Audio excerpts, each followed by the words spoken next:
नमस्कार, मैं हूं चित्रा त्रिपाठी। शाम के 5 बजने वाले हैं। एबीपी न्यूज पर यह वक्त है सबसे बड़े डिबेट शो महादंगल का। दिल्ली चुनाव के नतीजे आने के बाद अरविंद केजरीवाल की हार को लेकर अलग अलग कारण गिनाए जा रहे हैं, लेकिन कल जब आतिशी मुख्यमंत्री पद से इस्तीफा देने के लिए राजभवन पहुंची तो उपराज्यपाल वीके सक्सेना ने आम आदमी पार्टी की हार के लिए यमुना की गंदगी को जिम्मेदार बताया है। सूत्रों के मुताबिक एलजी ने आतिशी से कहा कि आपको यमुना मैया का शाप लगा। एलजी ने आतिशी से यह भी कहा कि उन्हें यमुना नदी को साफ करने के लिए कदम उठाना चाहिए था। यमुना नदी की सफाई वो मुद्दा है जो पूरे चुनाव के दौरान छाया रहा। बीजेपी ने यमुना की सफाई को लेकर पूरे कैंपेन के दौरान आम आदमी पार्टी को जोरदार तरीके से घेरा। केजरीवाल से पूछा कि यमुना की सफाई के वायदे का क्या हुआ। यहां तक कि जब केजरीवाल ने दिल्ली चुनाव के लिए गारंटी जारी की तो उन्हें मानना पड़ा कि यमुना नदी की सफाई के वायदे को वो पूरा नहीं कर पाए। लेकिन असली विवाद उस वक्त शुरू हुआ जब चुनाव से पहले दिन केजरीवाल की ओर से हरियाणा की बीजेपी सरकार पर यमुना नदी में जहर मिलाने का आरोप लगा दिया गया। और वो यहीं पर नहीं रुके, बल्कि ये तक कह दिया कि हरियाणा की सरकार ने दिल्ली के लोगों के नरसंहार की साजिश रची है। इसके जवाब में हरियाणा के सीएम से लेकर दिल्ली बीजेपी के तमाम नेताओं ने केजरीवाल के खिलाफ मोर्चा खोल दिया। हरियाणा के लोगों को बदनाम करने का आरोप लगा दिया। उधर नतीजे आने के बाद प्रधानमंत्री मोदी ने यमुना की सफाई को अपनी सरकार का सबसे बड़ा एजेंडा बताया है। प्रधानमंत्री ने साफ कर दिया कि मां यमुना हमारी आस्था का केंद्र हैं और उनकी सेवा के लिए हर प्रयास करेंगे। यमुना जी को दिल्ली शहर की पहचान बनाएंगे। और इन सब के बीच आतिशी के सामने उपराज्यपाल का शाप वाला बयान, जो अपने आप में काफी महत्वपूर्ण है। ऐसे में आज कई सवाल हैं। क्या वाकई आम आदमी पार्टी को यमुना का शाप लगा? क्या यमुना पर झूठे वायदों की सजा दिल्ली के लोगों ने आम आदमी पार्टी को दी?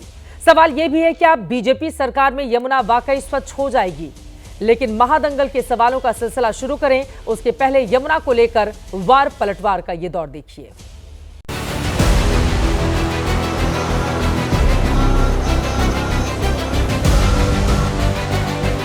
यमुना मैया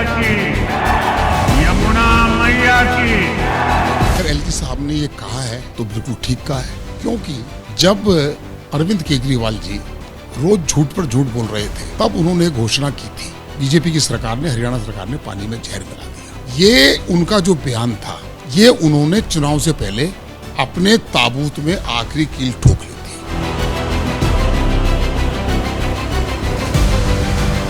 यमुना जी के लिए तुरंत काम शुरू किया जाएगा। एक एक गारंटी जो प्रधानमंत्री जी ने दी है, ये अब मोदी का मॉडल है, यहाँ हर वादा पूरा होगा। यमुना जी को साफ करने के लिए हमें ज़्यादा समय नहीं लगेगा। हमारी जो 5 साल की टर्म है उससे बहुत पहले 1-1.5 साल में ही आपको नजर आएगा यमुना जी साफ हो जाएगी। भाजपा के कई लोगों ने कहा है कि वो 5-7 महीने में गंगा को पूरा क्लीन कर देंगे, तो हम उनके साथ उनका सहयोग करेंगे यमुना में उनकी डुबकी लगवाने के लिए। 1993 से लेकर 1998 तक जो हमने वहाँ ट्रीटमेंट प्लांट लगाने थे, उन ट्रीटमेंट प्लांट को लगाएंगे। यमुना मैया की गंदगी को जरूर दूर करेंगे। मैंने चुनाव प्रचार के दौरान संकल्प लिया है कि यमुना जी को हम दिल्ली शहर की पहचान बनाएंगे। मैं जानता हूँ ये काम कठिन है, मैं ये भी जानता हूँ ये काम बहुत लंबे समय का है। गंगा जी का देखिए, राजीव गांधी के जमाने से वो काम चल रहा है। समय कितना ही क्यों न जाए, शक्ति कितनी ही क्यों न लगे, लेकिन अगर संकल्प मजबूत है तो यमुना जी के आशीर्वाद रहने वाले हैं।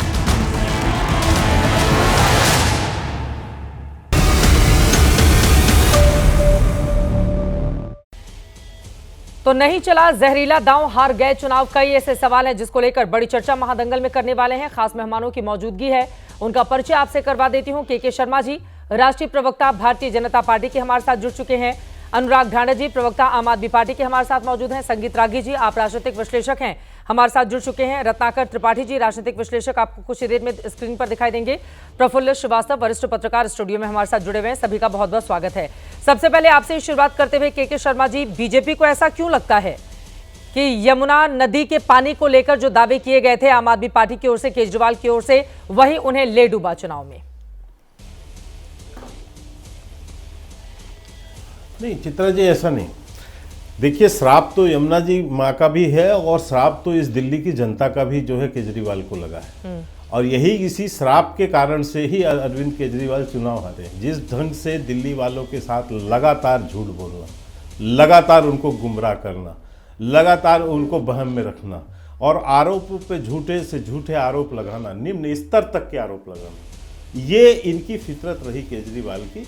इनको 10 साल जनता ने दिया दिल्ली के कि आप सुधर जाओ, आप कुछ काम करो। एक भी काम इन्होंने यहाँ नहीं किया, जिसका परिणाम आपको सामने देखने को मिल रहा है। यमुना माँ की सफाई का विषय तो है ही, इसमें कोई दो मत नहीं है कि जिस ढंग से यमुना माँ की सफाई की बात करके इन्होंने ही बाकायदा कॉन्क्लेव में कहा था कि 2024 में यदि मैं तक न साफ कर दूं तो 25 के चुनाव में मुझे वोट मत देना। बिल्कुल, वो बयान भी हम निकाल के रखेंगे, आगे हम चलाएंगे महादंगल में। बिल्कुल है ना, आप तीस हैं, आप दूसरी बात मैं ये भी कहना चाहता हूँ कि देखिए, इनका जो रूप रहा, आज भी ये अपनी हार को मानने को तैयार नहीं है। आज भी जो है केजरीवाल अब इसी अहंकार में डूबे पड़े हुए हैं और जिस ढंग के उनके यहाँ की बयानबाजी हो रही है, इससे मैं जो समझता हूँ कि ये वैसे भी नेता तो है नहीं, ये सब एक्टिविस्ट लोग हैं। ये एक्टिविस्टों की जो स्थिति होती है कि आज भी राजनीतिक होते तो ये नम्रता से स्वीकारते कि हाँ, हमसे गलतियाँ हुई हैं, हाँ। हमने जो है लोगों को भ्रम में रखा है, हम कोशिश करेंगे कि भविष्य में। लेकिन आज भी इनका आरोप वही है, हमारे अगेंस्ट ये लड़ रहा था जी, वो लड़ रहा था जी, हमारे मतलब आज भी एक्टिविस्ट ने 11 सालों तक बीजेपी को सत्ता से दूर भी रखा ना के शर्मा जी, इस बात को आप कैसे इनकार करेंगे? आपकी बात बिल्कुल सही है कि एक एक्टिविस्ट के तौर पर उन्होंने पूरी की पूरी अपनी सियासत को आगे बढ़ाया। मैं बिल्कुल मैंने चित्रा जी मैंने तो स्वयं कहा कि 10 साल इस दिल्ली की जनता ने इनको दिया, ये कहते हुए, एक विश्वास करते हुए कि आप एक आंदोलनकारी थे, आपको हम अवसर दे रहे हैं, आप कीजिए। लेकिन इन्होंने आज वो स्थिति पैदा कर दी है कि आज यदि कोई आंदोलन भी करे तो लोग विश्वास नहीं करेंगे। लोगों का विश्वास समाप्त कर दिया केजरीवाल ने। आज यदि कोई सही विषय पर भी आंदोलन लेके खड़ा होगा तो जनता विश्वास नहीं करेगी। ये इस स्तर पर जाकर गिरे। ये केवल अपनी राजनीति को समाप्त नहीं किया इन्होंने। ठीक है, अब मैं जवाब ले लेती हूं। देश के आंदोलन सत्याग्रहियों को भी अपमानित करने का काम, और अन्ना हजारे जी का बयान इस बात की पुष्टि करता है, जो इनके गुरु थे। तो आज इन्होंने केवल दिल्ली की जनता के साथ धोखा नहीं किया, ठीक है, ये पूरे देश के लोगों के विश्वास के साथ धोखा। अनुराग ढांडा जी, अब सीधे आपके पास आते हुए, 2020 में अरविंद केजरीवाल की ओर से कहा गया था कि अगर मैं अगले 4-5 सालों में यमुना साफ नहीं कर पाया तो जनता हमें वोट नहीं करे। जनता ने उस बात को बहुत गंभीरता से लिया, आम आदमी पार्टी को वोट नहीं किया। और एलजी साहब ने आतिशी जी को बोला है कि यमुना मैया का शाप लग गया है आम आदमी पार्टी को। आपने जो वादे किए थे उसको पूरा करना चाहिए था। अनुराग ढांडा जी, देखिए, मुझे लगता है कि ये सब चीजें अब पीछे छूट चुकी हैं और जनता ने इस वक्त जो जनादेश दिया है वो ये दिया है कि भारतीय जनता पार्टी जो उन्होंने प्रोमिसेस किए हैं अब उनको पूरा करने के लिए काम करे पॉजिटिव दिशा में, और हम एक कंस्ट्रक्टिव विपक्ष की भूमिका निभाएं। हमको एक नई जिम्मेदारी दिल्ली के लोगों ने दी है। ऐसा नहीं कि दिल्ली के लोगों ने वोट ही नहीं दिया, 43.5% वोट हमको मिला है। जो भारतीय जनता पार्टी पिछले 26 सालों से विपक्ष में है, कभी भी इनको इतना वोट नहीं मिला विपक्ष के तौर पे, लेकिन उससे ज्यादा वोट हमको मिला है। लेकिन हम बिल्कुल विनम्र तरीके से ये स्वीकार करते हैं कि दिल्ली की जनता ने अब हमको एक नया आदेश दिया है, हाँ। कि आप नहीं, अब भारतीय जनता पार्टी जिम्मेदारी को निभाएगी कि जो विकास यात्रा दिल्ली के अंदर हम उसी पे तो चर्चा कर रहे हैं ना, आगे कि आप लोगों को सत्ता से बेदखल अगर किया है, हाँ। तो इसी वजह से कि आपने जो वादे किए थे वो पूरे नहीं किए। यमुना को लेकर अरविंद केजरीवाल का वो बयान हैरान करने वाला है। आप जो कहिए उसको पूरा कीजिए। इसी वजह से नरेंद्र मोदी कहते हैं कि मोदी की ये गारंटी है, यमुना मैया को साफ करने के लिए हम कोई भी कोर कसर बाकी नहीं छोड़ेंगे। अनुराग ढांडा जी, इस बात को स्वीकार करने में अब केजरीवाल ने खुद ही माफी मांगी थी कि हाँ, हमारी गलती है, यमुना को हम साफ नहीं कर पाए।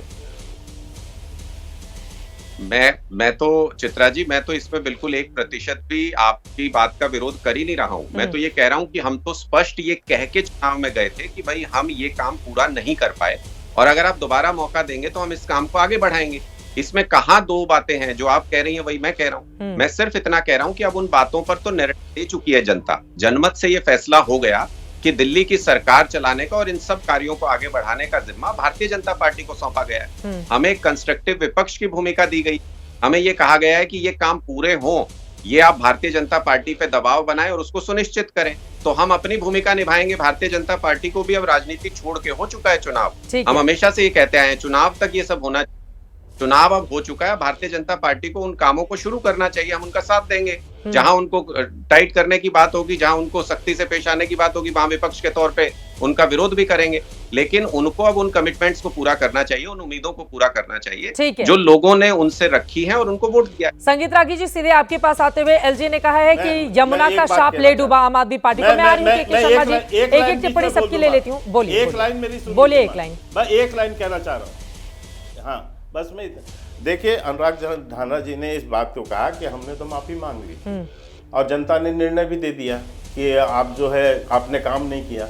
इसमें एक निर्णय और दिया है अनुराग जी, जो अरविंद केजरीवाल चुनाव लड़ने गए इस बार, तो उन्होंने बकायदा घोषणा की थी कि मैं कट्टर यदि ईमानदार हूं तो आप मुझे चुनाव जिताइएगा, यदि मैं कट्टर बेईमान हूं तो मुझे चुनाव हरा दीजिएगा, और यदि मेरा जेल जाना जो है फिर सही साबित हो। तो आप इस बात को स्वीकारते हैं, आप कट्टर बेईमान हैं, ये जनता की अदालत ने आपको सिद्ध किया। आप मानते हैं नहीं मानते? अनुराग जी, आप बयान है जो शराब घोटाले के अंदर आप और बहुत वायरल भी है, आपने भ्रष्टाचार किया था और बहुत ये बयान है, मैं नहीं कह रहा हूं कि आप भ्रष्टाचारी हैं ना, अब आप स्वीकारते हैं इस बात को।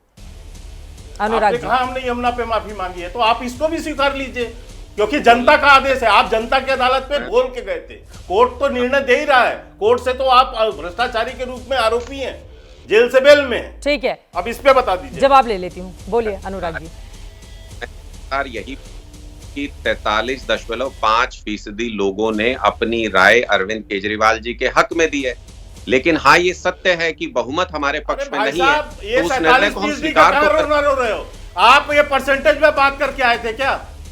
परसेंटेज में बात करके आए थे, 13% डाउन है आप, 56% से 43%, 13% वोट मिले आपके। आप इसके बावजूद अभी आप परसेंटेज गिना रहे हैं। आप ये बताइए, आप चुनाव हारे या नहीं हारे, ये बताइए, या 43% वोट लेके आप चुनाव जीत गए, आप ये बताइए। उन्होंने भी अपना तो आप अरविंद केजरीवाल की बात पर सही मानते हैं नहीं मानते? ठीक है, के शर्मा जी, उनका जवाब ले लेती हूँ, बाकी लोग भी इंतजार कर रहे हैं। ठीक है, ये बात बिल्कुल सही है कि अरविंद केजरीवाल की ओर से चुनाव के दौरान पब्लिक के बीच में कहा गया था कि अगर मैं कट्टर ईमानदार हूं तो आप मुझे वोट दीजिएगा, और अगर मैं कट्टर बेईमान हूं तो वोट नहीं दीजिएगा। इस तरह का उनका एक बयान है। लब्बो-लुआब तकरीबन इसी तरह का जाता है एक परसेप्शन। अनुराग ढांडा जी, तो जब इस तरह की बातें करते हुए जाएंगे और आपको वोट नहीं मिलेगा तो फिर वो मुहर लग जाएगी ना, जिस बात का जिक्र बार बार अरविंद केजरीवाल की ओर से किया जा रहा था चुनाव के दौरान। और यमुना में जहर, नरसंहार, इस तरह के नेगेटिव कैंपेन जो चलाए गए अनुराग ढांडा जी, उसी का ये नतीजा है जो रिजल्ट आया है दिल्ली का। मुझे लगता है कि हमको दिल्ली के लोगों के हक के लिए लड़ते समय जो बात जब सही लगी, हमने वो बात ईमानदारी के साथ स्पष्ट तरीके से सामने रखी। लोगों ने जनादेश के जरिए अपना निर्णय दिया है। लोगों ने ये कहा है कि नहीं भाई, अभी भारतीय जनता पार्टी को एक मौका दिया जाए और आप विपक्ष की भूमिका निभाइए। तो हम अपनी भूमिका ईमानदारी के साथ यहाँ पर भी निभाएंगे। भाई, लोकतंत्र में तो जनता ही फैसला करती है ना, जनता ही गिराती है और जनता ही उठाती है। हम कोई राज परिवार, राजनीतिक घरानों से थोड़ी है कि हम सीधे सत्ता में ही आए थे, हमें लोगों ने ही वहां पहुंचाया था और अब लोगों ने ही विपक्ष की भूमिका दी है। तो हम अपनी भूमिका को स्वीकार करते हैं और बहुत विनम्रता से स्वीकार करते हैं, जनादेश को स्वीकार कर रहे हैं। ठीक है, हम मेहनत करेंगे, लोगों के बीच जाएंगे। ठीक है, संगीत रागी जी से टिप्पणी ले लेती हूँ, फिर बाकी लोगों से भी। यकीनन आज की तारीख में अनुराग जी, अब उनकी पार्टी से इतना द्वेष हो गया दिल्ली की जनता का कि अभी वो बहुत ज्यादा कहने की स्थिति में भी नहीं है। लेकिन संगीत रागी जी, एलजी जब आतिशी जी को ये बोलते हैं कि यमुना का शाप लग गया आप लोगों को, इसके मतलब मायने क्या निकाले जाए? अब मुझे नहीं मालूम है कि ऐसी भाषा का प्रयोग लेफ्टिनेंट गवर्नर जी ने किया है या नहीं किया है, मुझे इसकी जानकारी नहीं है। लेकिन मुझे नहीं लगता है, ये भी एक आम आदमी पार्टी के जो निवर्तमान मुख्यमंत्री हैं उनके तरफ से यह भी एक राजनीतिक पेशबंदी है।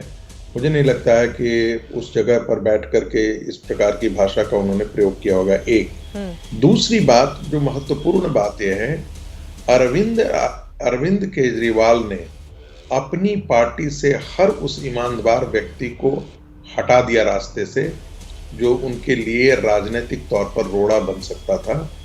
एक ईमानदार राजनीति की हत्या की है, भ्रूण हत्या की है 10 साल वो जरूर रहे, लेकिन 10 साल जो है वो ईमानदार राजनीति के कारण नहीं रहे, वो जिसे हम बेनिफिशियरी सिस्टम कहते हैं, बेनिफिशियरी जो है उसके कारण वो जिंदा रहे। तो वो राजनीति में इतने दिनों तक वो जिंदा रहे।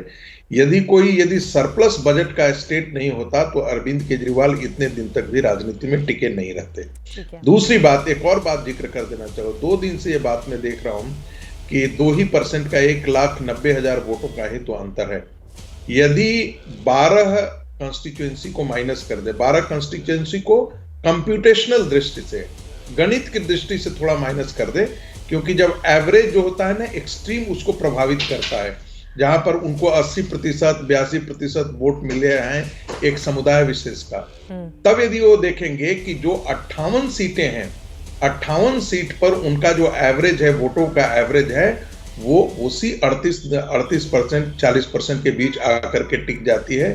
तो अनुराग ढांडा जी को ये समझ लेना चाहिए कि जो मुस्लिम बहुल कॉन्स्टिट्यूएंसीज हैं वहां का माइनस कर दे कंप्यूटेशनल दृष्टि से, मैं कोई नॉर्मेटिव तौर पर नहीं कह रहा, उसको माइनस कर दे, तब उनको वोटों का परसेंटेज का पता लग जाएगा कि वो कहां पर आकर के टिके हैं। जो शेड्यूल कास्ट वाला कॉन्स्टिट्यूएंसी भी जीते हैं, वो उस कॉन्स्टिट्यूएंसी को जीते हैं जहां पर मुसलमानों का एक सिग्निफिकेंट परसेंटेज है वहां।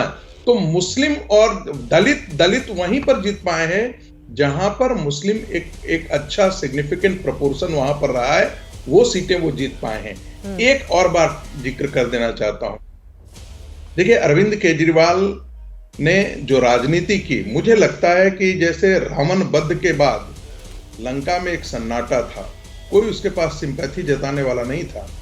अरविंद केजरीवाल ने कोई ऐसा व्यक्ति नहीं था जिससे गाली गलौज की भाषा नहीं प्रयोग की।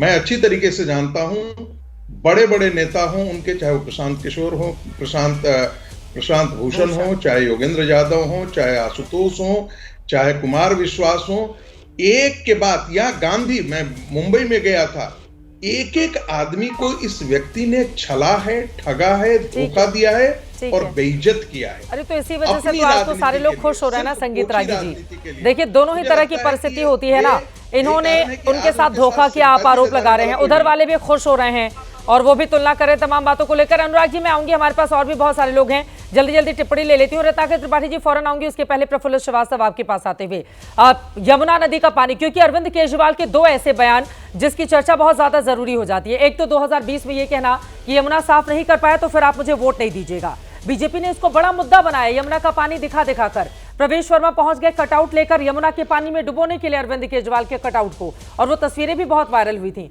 और दूसरा ये कि हरियाणा से पानी भेजा जा रहा है, वहां पे जहर मिलाया जा रहा है और नरसंहार किया जा रहा है। जब भी आप नकारात्मक, क्योंकि इस बात को आसानी से कौन स्वीकार करेगा कि हरियाणा की बीजेपी सरकार और बीजेपी के तमाम लोग, आम आदमी पार्टी, कांग्रेस या फिर किसी के भी मुकाबले बीजेपी के ज्यादा सांसद दिल्ली में रहते हैं, ज्यादा उनके लोग हैं, तो ये बातें कहना कि जहर मिलाया जा रहा है, नरसंहार करने की कोशिश की जा रही है, क्या ये नेगेटिव कैंपेन उनको ले डूबा? बिल्कुल, ये कैंपेन जो था, जब खुद अरविंद केजरीवाल जो कि आम आदमी पार्टी के सुप्रीमो हैं, उन्होंने खुद कहा कि मैंने यमुना साफ नहीं कर पाया, 10 सालों में मैं यमुना साफ नहीं कर पाया, और उनका ये बयान था कि अगर मैं नहीं साफ कर पाऊंगा तो मुझे वोट मत दीजिएगा। लोगों ने वैसा किया, जैसा अनुराग भी कह रहे हैं, विपक्षी भूमिका है, ये ठीक है, लेकिन आपके पिछले 10 साल के कार्यकाल की बात तो होगी, वो तो पूछा जाएगा ना आपसे कि आपने 10 साल में क्या किया, कितने पैसे यमुना की सफाई में लगाए। हर साल एक ऐसा पीक आता था जब यमुना में हर तरफ झाग होता था, वहाँ पर एक तरह से पॉलिटिकल टूरिज्म भी होता था, नेता अपनी नाव लेके पहुँचते थे, दिखाते थे झाग हो रहा है हर तरफ, हर छठ का मौका होता था, और लोगों को उसी गंदे पानी में खड़े होकर छठ मैया की पूजा करनी पड़ती थी।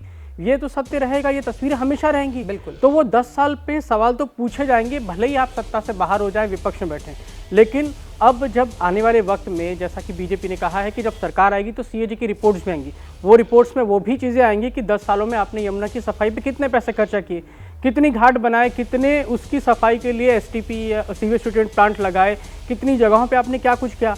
आपको एक चीज़ जरूर याद होगी कि जब अरविंद केजरीवाल यमुना की आरती करने गए थे, बाकायदा घाट बना था, आरती हुई थी और कहा गया था कि यमुना हमारी प्राथमिकता है, लेकिन 10 सालों में वो प्राथमिकता दिखी नहीं, और उसमें चीजें इस तरह से रही कि वो एक बड़ा मुद्दा बन गया। पुरानी तस्वीरें हम दिखा भी रहे हैं, देखिए छठ के दौरान की ये पुरानी तस्वीरें हैं, और पूर्वांचली बहुत बड़ी तादाद में रहते हैं, तकरीबन 35 सीटें ऐसी हैं जहां पर हार और जीत का फैसला करते हैं, और पूर्वांचलियों का वोटर एक तरफा इस बार बीजेपी के खाते में गया है, क्योंकि जब भी छठ के त्योहार मौके पर जाओ यमुना में इसी तरह का झाग और इसी तरह की गंदगी। और ये जो आप कह रहे हैं ना अनुराग की इतना ही वोटों का डिफरेंस रह गया, इसमें एक बहुत बड़ा फैक्टर ये भी है कि आपने यमुना में वो चीज़ की ही नहीं जो आप पिछले 10 सालों में कह रहे थे, सफाई नहीं की। और यमुना पे सिर्फ छठ के दौरान पूजा करने नहीं जाते लोग यमुना किनारे रहते भी हैं। आप खुद देखिए कि कई कॉलोनीज हैं, गीता कॉलोनी हो गई या फिर ओखला की तरफ आप आ जाइए जहाँ पे आम आदमी पार्टी जीतती है। क्या आपने किया वहाँ पे? ओजोन जो है जहाँ पे यमुना में आप निर्माण नहीं कर सकते वहाँ तक निर्माण आ गया, आपने कभी उनको हटाया नहीं। तो सवाल तो हमेशा पूछे जाएंगे, भले ही आप विपक्ष में बैठ जाइए, क्योंकि आपने कहा था कि यमुना की सफाई में केंद्र सरकार मदद नहीं कर रही, एलजी मदद नहीं करे। तो अब जब एलजी ने कहा या नहीं कहा मैं जानता नहीं, लेकिन ये जब कहा जा रहा है और आप ये नहीं, लेकिन बार बार आप भी ये बातें कह रहे हैं, संगीत रागी जी भी कह रहे हैं पता नहीं कहा नहीं कहा। देखिए मुझे अच्छे से याद है जब आतिशी मुख्यमंत्री के तौर पर काम करने लगी थी तो एलजी की ओर से उनकी जमकर तारीफ की गई थी कि केजरीवाल के मुकाबले ये कहीं ज्यादा अच्छी है। तो एक जब कंफर्ट लेवल आपका किसी सीएम के साथ या पूर्व सीएम के साथ होता है तो हो सकता है उनकी ओर से ये बातें कही गई हों। और कोई छुपी हुई बात तो है नहीं, यमुना का पानी सार्वजनिक रूप से सभी के सामने है, जो भी उस रास्ते से गुजरेंगे। देखिए कुल 15 ऐसी सीटें हैं जो यमुना के किनारे से दिल्ली में होकर जाती हैं। 15 में से 9 पर भारतीय जनता पार्टी ने, जबकि 6 पर आम आदमी पार्टी को जीत मिली है। लेकिन यमुना एक बड़ा मुद्दा दिल्ली के तमाम अलग अलग हिस्सों में बना रहा और यही वजह से रत्नाकर जी, मैं सीधे आपके पास आते हुए, रत्नाकर त्रिपाठी जी, राहुल गांधी की ओर से भी इसे एक बड़ा मुद्दा चुनाव के दौरान बनाया गया था। हालांकि कांग्रेस पार्टी का कोई बहुत बड़ा भला नहीं हुआ, 2% ही उनके वोट शेयर बढ़े हैं, लेकिन इस मुद्दे ने, यमुना के पानी ने क्या काम किया है और वही शाप लगा कि अरविंद केजरीवाल की पार्टी का यह हश्र हुआ। रत्नाकर जी। चित्रा जी, सुदामा पांडे धुविल जी ने कहा था, एक उनकी कविता है, वो कहते हैं अपने लोकतंत्र का यह तमाशा है जहां मदारी की भाषा है। तो एलजी, अगर आपकी बात पे मैं प्रश्न नहीं उठा रहा, एलजी जो है वो अपने मदारी की भाषा बोल रहे हैं। निश्चित तौर पे यमुना साफ नहीं हुई है, इससे कोई भी मुझे ऐसा नहीं कि इत्तेफाक नहीं है, और निश्चित तौर पे गंगा भी साफ नहीं हुई, इससे भी मुझे इत्तेफाक। आप जहां पे 80 पे कर रही थी अपना प्रोग्राम ना, वहां का पानी अभी भी पीने लायक नहीं, सीवर बहता है। और अगर हम इस बात को मानक मान लें, माननीय एलजी महोदय के शब्द को, कि यमुना का श्राप लगा, तो 27 साल तो बीजेपी यमुना से अभिशप्त थी। 27 साल सत्ता में नहीं आई, यमुना जी ने उनको इतनी गालियां दी या इतना अभिशाप दिया। 2 मिनट रुक जाइए मैडम, आपको जो बोलना बोलिए। 27 साल। अरे आप ही की हाँ में हाँ मिला रही हूँ रत्नाकर त्रिपाठी जी, अब हाँ में हाँ तो मिलाने की इजाजत देंगे कि नहीं देंगे? आप ही की हाँ में हाँ मिला रही हूँ मैं। नहीं, आप हाँ मत मिलाइए कि 27 सालों तक अभिशप्त रही। आपकी हाँ कब ना हो जाए उससे मुझे डर लगता है। मेरी बात सुन लीजिए। बोलिए। और उसके बाद भी देखिए यमुना मैया कितने संशय में है। हाँ। जिन्हें 62 सीट मिली और 67 सीट मिली, मैं 15 और 20 की बात कर रहा हूं बस। वो अभिशप्त लोग 67 और 62 पाते हैं और 48 ही सीट बीजेपी पाती है। तब भी 22 सीट, मतलब बीजेपी के ऊपर यमुना मैया को पूरा भरोसा नहीं है। और अगर एलजी जो है उनके मानक मान लिया जाए तो 6.5 लाख से चुनाव जीतने वाले गंगा पुत्र, मुझे गंगा मैया ने बुलाया है, मात्र 1.5 लाख से चुनाव जीतते हैं वाराणसी में। तो गंगा जी का श्राप उनको लगा, थोड़ा बहुत लगा, अगली बार पूरा लगेगा। तो निश्चित तौर पर यह जानिए, ये राजनीतिक दल, आप मुझे भी इंक्लूड कर सकती हैं, आप सभी राजनीतिक दल जब बोलते हैं तो बहुत अधिक बोलते हैं और जब काम करने पे आते हैं तो नहीं करते। के शर्मा जी 2 मिनट बाद उंगली कर लीजिएगा, कोई दिक्कत नहीं है। पर यह तय है कि 27 साल आपको यमुना मैया ने जगह नहीं दी। पहले तो आपकी 27 साल बाद भी, पूरी बात सुन लीजिए, आपको तमीज नहीं है कि आप एलजी पर क्या उपयोग कर रहे हैं। और चित्रा जी, आप जैसे बदतमीज लोग टीवी में बैठने लायक नहीं है, समझ गए आप? के शर्मा, आपको तमीज नहीं है। थोड़ी भाषा की मर्यादा का ध्यान रखेंगे रत्नाकर जी, ठीक है? ये तो मैम की पॉलिटिक्स नहीं, तो मैम की पॉलिटिक्स नहीं, मुझे लगता है कि थोड़ा सा शब्दों की मर्यादा बनाकर रखेंगे प्लीज, ठीक है? उनकी आपत्ति सही बात है, उन्होंने जिस शब्द पर आपत्ति जताई है। हाँ जल्दी से। मंडन मिश्र शास्त्रार्थ कर रहे थे, सामने वाले को जब कुछ नहीं मिला तो उसने थूक दिया तो मंडन मिश्र ने उसको पूछा बंद करें, कुछ और बात करें, इनको कोई लेना ना देना। शर्मा जी, मैं पूछ ले रहा हूं आपके थूक को, मुंह इन बात पे। मंडन मिश्र गिना रहे, आपके जो भगवान हैं वो 1.5 लाख वोट से जीते गंगा मैया के श्राप से। रहने दीजिए, अगर चित्रा भगवान नहीं है, सही है, आप चलिए किनारे हटिए। आपकी भाषा बता रही है कि आपकी क्या समझ है। इसका मतलब आप 60% जीते हैं, आम आदमी पार्टी 40%। आपके भगवान आपके आपके भगवान बोल रहे हैं। अगर 10% दिखा रहा है कि आपका जो है आप खो बैठे हो आप। तो आप गायब हो जाते। देखिए ऐसा है ना, देखिए आप थोड़े कम बुद्धि के आदमी हैं। ये क्या बात हुई कम रत्नाकर बुद्धि के त्रिपाठी आदमी जी? पागलों, बच्चों, ये बिल्कुल गलत बात है रत्नाकर त्रिपाठी जी। मुझे लगता है कि नहीं एक सेकंड सर, इस तरह के अपशब्दों का इस्तेमाल करने की इजाजत मैं कतई नहीं दे सकती। कम बुद्धि ज्यादा बुद्धि, रत्नाकर त्रिपाठी जी खुद ही आप तय कर लेंगे क्या? रत्नाकर जी प्लीज एक सेकंड सर, मुझे लगता है व्यक्तिगत सर, आप जिस पार्टी को फॉलो करते हैं, कांग्रेस पार्टी सर शून्य पर खड़ी हुई है, डबल हैट्रिक लगाई है उसने। आप जिस रत्नाकर त्रिपाठी जी कांग्रेस पार्टी को फॉलो करते हैं, जिसकी विचारधारा को आगे लेकर बढ़ते हैं, कुछ उसकी भी बात कर लीजिए। राहुल गांधी ने ही यमुना के पानी को लेकर घेरा था अरविंद केजरीवाल को, और अभी आप पलटू राम जैसी बातें कर रहे हैं यहाँ पर। राहुल गांधी की बातों पर भी आपके नेता हैं, आप ही के नेता हैं कांग्रेस के, आप ही के नेता हैं कांग्रेस के। राहुल गांधी की बातों पर भी तो बोल दीजिए ना सर। अब कम बुद्धि ज्यादा बुद्धि ये कौन सी भाषा हो गई? आप ही तय करेंगे कि कौन ज्यादा बुद्धिमान है, कौन कम बुद्धिमान है। प्लीज रत्नाकर त्रिपाठी जी, ये कोई डिबेट का स्तर नहीं हो सकता है। और कम नहीं, बिल्कुल सही बात मैं बोल रही हूँ, सही बात बोल रही हूँ मैं, बिल्कुल सही बात बोल रही हूँ। आप डिसाइड करेंगे किसकी कम बुद्धि है, ज्यादा बुद्धि है। और ये एक सेकंड सर, बिल्कुल आप पलट रहे हैं। मैं आपसे कांग्रेस पार्टी वाला, आप कांग्रेस को सपोर्ट करते हैं ना सर? राहुल गांधी का बयान है कि यमुना को साफ कर पाने में अरविंद केजरीवाल असफल रहे, वो वीडियो चला रहे हैं हम, और आप यहाँ पर आकर न जाने कहा कि किसी की कम बुद्धि है, कोई क्या कर रहा है, कोई क्या कर रहा है। कैसे शब्दों का इस्तेमाल करते हैं रत्नाकर त्रिपाठी जी? बनारस के लोग ऐसी भाषा कैसे बोल सकते हैं रत्नाकर जी? आप अपने शब्दों पर गौर कीजिए थोड़ा सा सर, आपको भी संतुलन बना के रखने की जरूरत है। क्योंकि शर्मा जी आप जवाब दीजिए, उसके बाद मैं बाकी लोगों के पास जाऊंगी। प्लीज सर, इस तरह की पॉलिटिक्स में मैं नहीं पढ़ती और ना इस तरह की डिबेट करती हूँ। प्लीज शब्दों की मर्यादा हमेशा बनी रहेगी, जो तोड़ेगा मैं उसका ऑडियो डाउन करा दूंगी बिना किसी हिचक के। के शर्मा जी अपनी बात पूरी कीजिए, फिर मैं अनुराग जी के पास आऊंगी। सबसे पहले बोलिए। लेकिन आपने मुझे देखिए चित्रा जी, सबसे पहले तो मुझे घोर आपत्ति है इस बात पर कि इनको बंद कराइए। ये यहाँ इसी तरह की करने आते हैं क्योंकि इनको डिबेट नहीं करना होता। ठीक है, चलिए बोलिए। ये किसी स्तर पे नहीं है, ना इनकी पार्टी किसी स्तर पर है। मैं केवल सबसे पहले एक आपत्ति दर्ज करना चाहता हूँ आपके चैनल पे कि एलजी जो लेफ्टिनेंट गवर्नर हैं दिल्ली को, उनको जिन शब्दों का प्रयोग किया गया कांग्रेस पार्टी के इस नेता के द्वारा, बहुत ही शर्मनाक है, बहुत ही निंदनीय है, और ऐसे व्यक्ति को टीवी में बैठने का कोई अधिकार नहीं होना चाहिए। मैं इस बात के लिए कह रहा हूं क्योंकि ऐसा व्यक्ति एक संवैधानिक संस्था में बैठे हुए व्यक्ति को, ये तो राहुल गांधी से भी नीचे स्तर की बात कर रहे हैं, ऐसा नहीं होना चाहिए। सीता जी, मैं दूसरी बात पे आता हूं। चलिए ये तो दर्शक आपके करोड़ तय करेंगे कि ये व्यक्ति सुनने लायक है कि नहीं। हाँ, दूसरी बात मैं इस पे आता हूँ। देखिए अभी एक विषय उठाया रागी जी ने, जो बार बार ये कह रहे हैं कांग्रेस के होने से ये हो गया, कांग्रेस के आने से हम हार गए, ये भी सरासर झूठ है चित्रा जी। मैं एक उदाहरण आपको देता हूँ छोटा सा। चलो आम आदमी पार्टी चुनाव हारी दिल्ली में, अरविंद केजरीवाल भी चुनाव हारे। अरविंद केजरीवाल कैसे हारे? अरविंद केजरीवाल को पिछली बार 46,000 लगभग वोट मिले थे और भारतीय जनता पार्टी को लगभग 26,000 वोट मिले थे और कांग्रेस पार्टी को लगभग 3,500 वोट मिले थे। तब 21,000 वोट से लगभग अरविंद केजरीवाल चुनाव जीते थे नई दिल्ली सीट पर। इस बार क्या हुआ? इस बार कांग्रेस पार्टी को वही 4,000 वोट मिले, उससे ज्यादा नहीं बढ़े।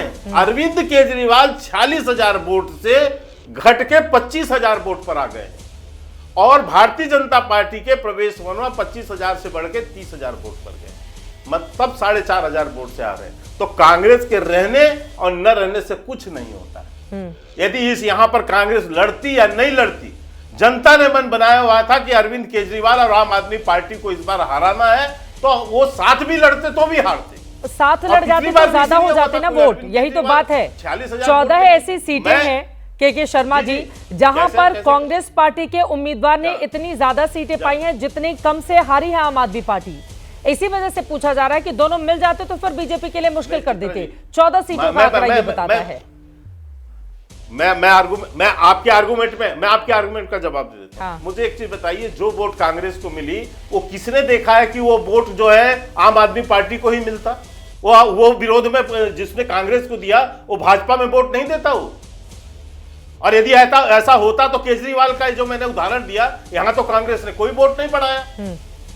तो ये जो वोट कम हुआ, ये सारे वोट भाजपा को मिले ना, तो वो 12 सीटों में भी तो यही होता कि 12 सीटों का वोट को जो है, बंधुआ मजदूर है क्या वो लोग आम आदमी पार्टी के या कांग्रेस के, कि वो उन्हीं पे जाते या आम आदमी पे जाते? वो भारतीय जनता पार्टी को देते। ये क्यों नहीं होता? और इससे भी ज्यादा वोटों से हारती आम आदमी पार्टी। विषय ये नहीं है, ये भाजपा के जीत को कम करके आम आदमी पार्टी को बचाने वाले, जो भाजपा के विरोध में सोचने वाले तमाम तथाकथित राजनीतिक विश्लेषक हैं, वो ऐसा विश्लेषण करते हैं। सच्चाई ये है कि अरविंद केजरीवाल को भी इसलिए हराया क्योंकि नई दिल्ली की जनता ने माना कि ये कट्टर बेईमान आदमी, ठीक है, ये आरोपी है, ठीक है, ये शराब घोटालेबाज है। हाँ। इसीलिए सिसोदिया को भी हराया, इसीलिए सत्येंद्र जैन को भी हराया, जो जेल गए। और एक बात आपके पार्टी उसमें चैनल में मैं बहुत जिम्मेदारी से कहता हूं, अरविंद केजरीवाल तो इसके हार के जिम्मेदार हैं ही चित्रा जी, लेकिन जिस ढंग से संजय राउत ने शिवसेना उद्धव गुट को रसातल पे पहुंचा दिया है, उसी ढंग से संजय सिंह भी केजरीवाल की पार्टी को रसातल पे पहुंचा देंगे।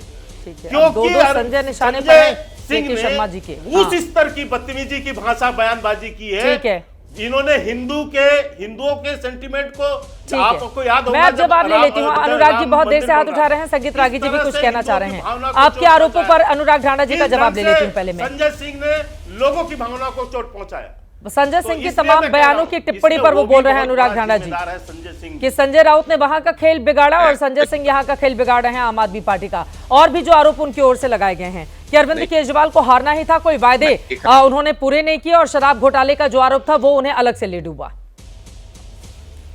मैं देख रहा हूं कि के शर्मा जी की पार्टी को दिल्ली के लोगों ने काम करने के लिए हमसे 2-3% मत ज्यादा दिया है, तो उनका अहंकार 7वें आसमान पर है।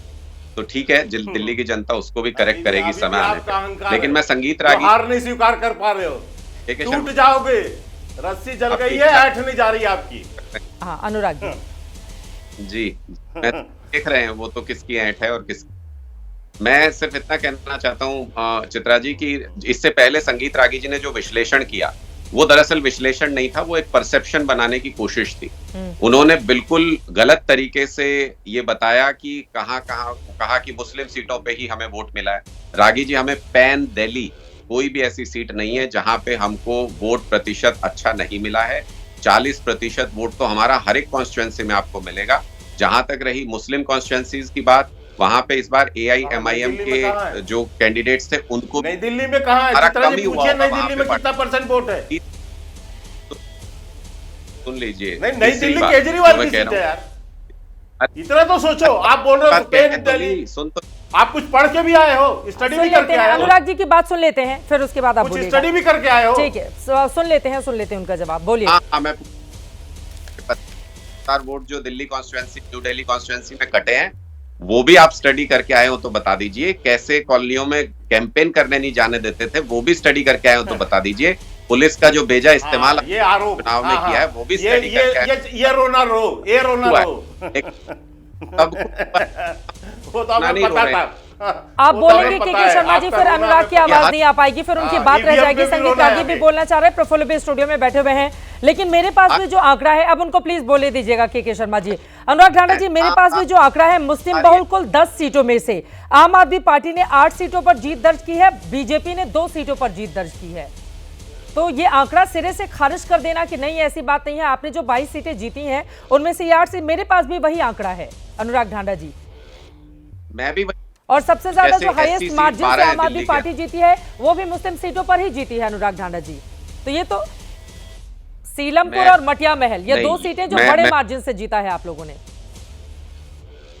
मैं वही आपको बता रहा हूं कि जहां पे आपने ये कहा कि भाई सिर्फ मुस्लिम सीटों पे हम जीते हैं, हम दलित सीटें जो SC आरक्षित हैं 12 सीटें, उसमें भी 8 सीटों पे हम जीते हैं, उसमें भी ज्यादा सीटें हमारे पास हैं अभी भी, जबकि भारतीय जनता पार्टी को बहुमत मिला है दिल्ली में।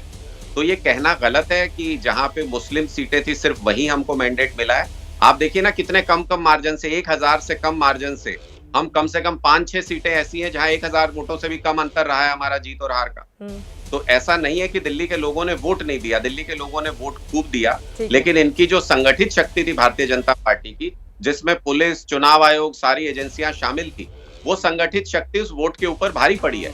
इसको हम स्वीकार कर रहे हैं, इसको हम कह रहे हैं कि भाई आपको एक मौका मिला देना चाहिए। अनुराग ढांडा जी, अभी आज ही मैं FM पे सुन रही थी, एक पुलिस वाले चुनावी मैदान में उतरे थे और उनकी ओर से लगातार सवाल उठाए गए कि मैं पुलिस सुधार की दिशा में काम करूंगा, तो जब उनसे पत्रकार ने सवाल पूछा तो उनको कुल 9 वोट मिले थे।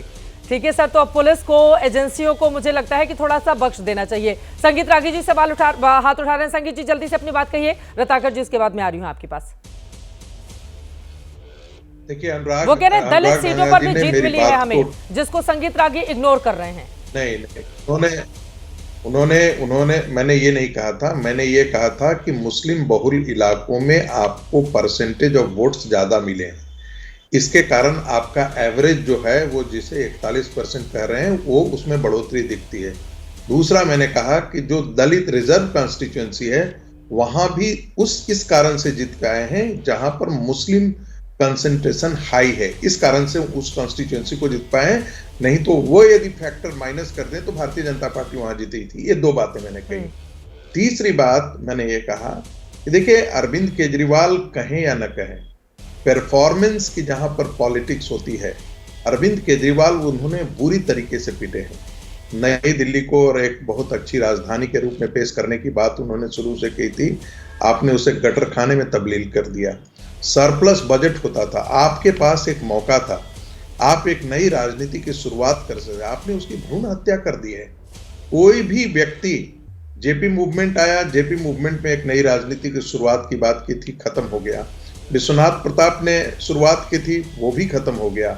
तीसरी बात, फिर लोगों का एक दिल लगा कहा कि नहीं एक नई राजनीति की हो और बहुत अच्छे अच्छे लोग अपने मल्टीनेशनल कॉर्पोरेट, एक व्यक्ति अपनी महत्वाकांक्षा, कुमार विश्वास ने गलत नहीं बोला है, अपनी महत्वाकांक्षा, सिर्फ अपनी महत्वाकांक्षा, जो व्यक्ति अपने घर में अपने महिला सांसद को पिटवाए, ठीक है, उससे बड़ी राजनीतिक चरित्रहीनता क्या हो सकती है। ठीक है, इन तमाम मुद्दों ने काम किया, इसी वजह से हार का सामना करना पड़ा। वक्त कम है, जल्दी से प्रफुल्ल स्टूडियो में बैठे हुए, उनकी एक ही टिप्पणी हो पाई है। प्रफुल्ल जल्दी से क्लोजिंग कमेंट।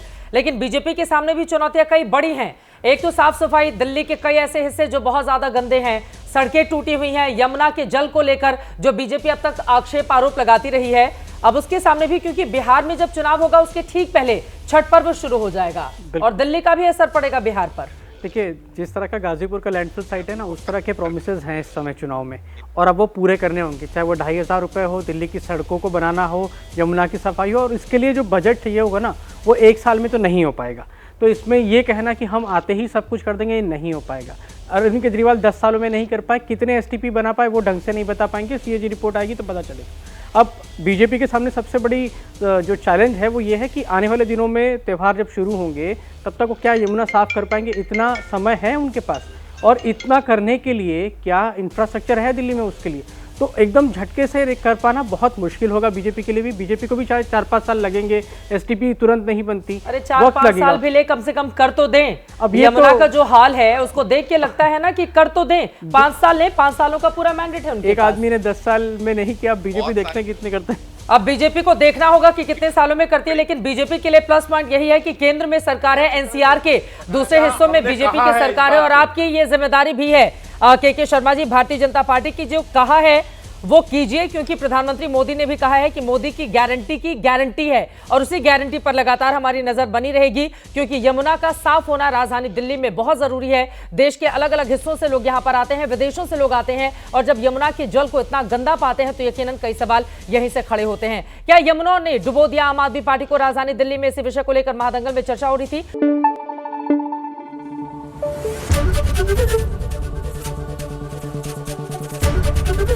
एबीपी न्यूज आपको रखे आगे।